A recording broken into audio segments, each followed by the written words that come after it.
જો આપણે નહીં જાગીએ તો આ બધું વેચાઈ જાય અને આપણે કઈ કરવું હોય આપણું એક બચ્ચું બિચારું ચડતું હોય 6 મહિનાના બચ્ચાને 2 પગથિયા ચડાવતા હોય ને ફોટો કાઢે તો કે નહીં કાઢવાનો કેમ કે 45 લાખ રૂપિયા લઈ લીધા છે બધા જૈનોને આહવાન કરો બધા જૈનો અહીંયા આવો અને બધા જૈનો આવી આણંદજી કલ્યાણજીની પેઢી પર હલ્લા બોલ કરો કદાચ મને મારી નાખે તો હું મરવાય તૈયાર છું આપણા પૈસાથી આખું પાલિતાણા નભી રહ્યું છે જૈનોના પૈસા મફત નથી આવતા શું ટેકનોલોજી અને આધુનિકતાના નામે આપણે આપણી હજારો વર્ષ જૂની પરંપરાઓની બલિ ચડાવી દઈશું?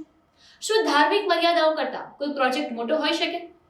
વાત છે શાશ્વત ગિરિરાજ શ્રી શત્રુંજય મહાતીર્થની, જેના કણ કણમાં અનંત સિદ્ધોની ઉર્જા વસેલી છે.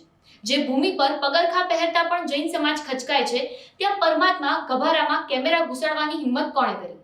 ગત 27 જાન્યુઆરીએ પાલિતાણાના મૂળ નાયક આદિશ્વર ભગવાનના ગભારામાં ફોટોગ્રાફી કરવામાં આવી.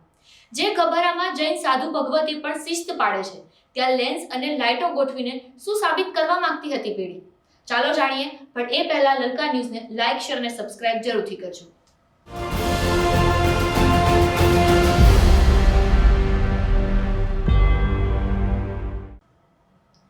આજે તમે ગભારામાં કેમેરા લઈ ગયા, કાલે તમે આસ્થાને પણ ડિજિટલ પ્રોજેક્ટ બનાવી દેશો.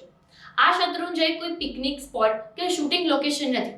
પ્રોજેક્ટ રદ કરવો એ તમારી મજબૂરી છે, કારણ કે આખો સંઘ રોડ પર ઉતરી આવ્યો છે. પણ આ માનસિકતાનું શું, જે માનસિકતાએ પરમાત્માની નજર સામે કેમેરા રાખવાની દૃષ્ટા કરી? ડેટા ડિલીટ કરી દેવાથી આત્માને થયેલી ઠેસ ભરાતી નથી. આ ઘટના એ દરેક ધાર્મિક સંસ્થાઓ માટે લાલ બત્તી સમાન છે કે વિકાસના નામે વારસા અને મર્યાદા સાથે ચેડા સહન કરવામાં નહીં આવે. શાસનની મર્યાદા સર્વોપરી છે અને તે રહેશે જ. તમારું શું માનવું છે? શું માત્ર માફી માંગી લેવાથી આત્માને થયેલી ઠેસ રૂઝાઈ જશે? આ તીર્થ માટે છે બધું, આ તીર્થની રક્ષા માટે છે બધું. જો આપણે નહીં જાગીએ તો આ બધું વેચાઈ જાય અને આ બધા આવા બધા લોકો આ 2 પૈસાના 2 બદામના માણસો આપણને રોકે, આપણી થેલીઓ ચેક કરે અને ઓલા બધા ગુટકા ખાય એની કેમ થેલીઓ ચેક કરવા નથી જતા બધા? હા, ગુટકા ખાઈને થૂકે છે, ચારે બાજુ બધું કરે છે, ત્યારે કોઈ નથી કાંઈ કરતું. અને આપણે કાંઈ કરવું હોય આપણું એક બચ્ચું બિચારું ચડતું હોય 6 મહિનાના બચ્ચાને 2 પગથિયા ચડાવતા હોય ને ફોટો કાઢે તો કે નહીં કાઢવાનો? હા, અને આવા તમે હરામી લોકોને તમે ઓટીટી આપો છો, એને તમે છૂટ આપો છો કેમ કે 45 લાખ રૂપિયા લઈ લીધા છે. એના ખાલી ફોટા પાડવાના 45 લાખ રૂપિયા લીધા છે આ લોકોએ. એટલે આ તો તમને બધું ખબર નથી બધાને.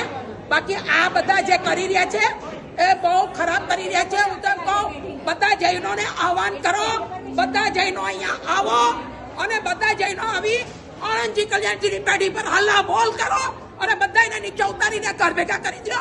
આ એમના બાપનું તીર્થ નથી, આ અમારું પોતાનું તીર્થ છે. આ પોતાનું તીર્થ છે અમારું. આ માયાસાહેબ વર્ષિત છે એટલે આજે બ્યાસનું છે, બ્યાસનું છોડીને અહીંયા આવ્યા છે. અમે અહીંયા આવવાનું કારણ જ આ છે કે કમ સે કમ બધા આવો આવી અને આણંદજી કલ્યાણજીની પેઢી પર આવો અને આ બધાને રવાના કરો. એના બાપનું નથી આ તીર્થ અમારું છે. મોકલો, બધાને મોકલો, જેટલાને વધારે મોકલાતું હોય એને મોકલી અને બધા આવો, આવી અને આપણા તીર્થની રક્ષા કરો.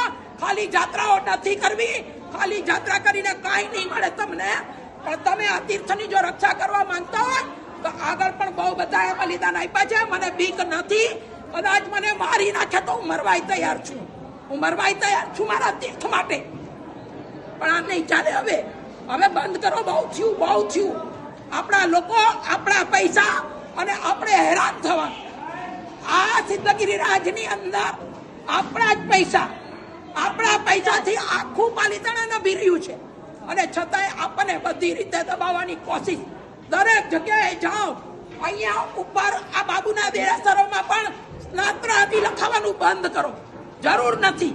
કેમ કે એક સ્નાત્રના પૈસા લેવાના અને અનેક પૈસા એક સ્નાત્રના નામે ભેગા કરવાના અને સ્નાત્ર માત્ર એક જ ભણાય છે. તમે સમજો, 200 રૂપિયાનો સવાલ નથી. હું એમ કહું છું 2-2 કરોડ રૂપિયા ખર્ચો તમે, પણ જ્યાં તમારા પૈસા નો સદવ્યય થતો હોય ત્યાં કામ કરો. જૈનોના પૈસા મફત નથી આવતા.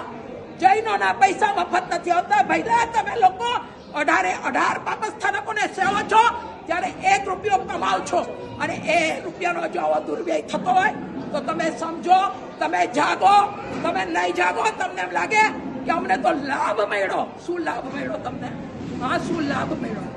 અને વ્યક્તિગત બક્ષિસ આપવાની બંધ કરો. વ્યક્તિગત બક્ષિસ આપવાની બંધ કરો. જરૂર નથી. એ લોકોને બધા જ કર્મચારીઓને બધેથી પગાર મળે છે. કોઈ મફત કામ નથી કરતું અહીંયા.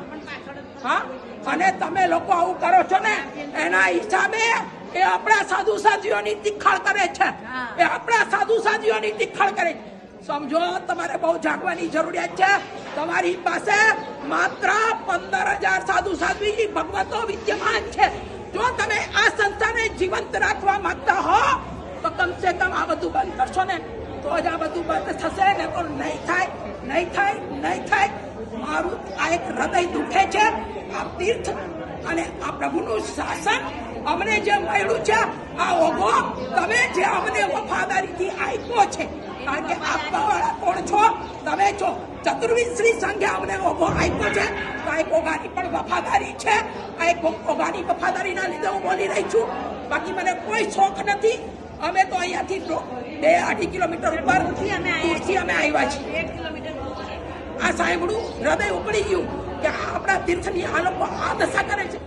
આ કોઈ સામાન્ય ભૂલ નથી. આ જૈન શાસનની મર્યાદા ઉપર થયેલો પ્રહાર છે. શેઠ આણંદજી કલ્યાણજી પેઢીએ મિચ્છામી દુક્કડ કહીને પ્રોજેક્ટ તો રદ કર્યો, પણ સવાલ એ ઊભો થાય છે કે આ પરવાનગી અપાઈ જ કેમ? શું મેનેજમેન્ટ એટલું અંધ બની ગયું હતું કે તેને તીર્થની ગરિમા ન દેખાય? તમારું શું માનવું છે?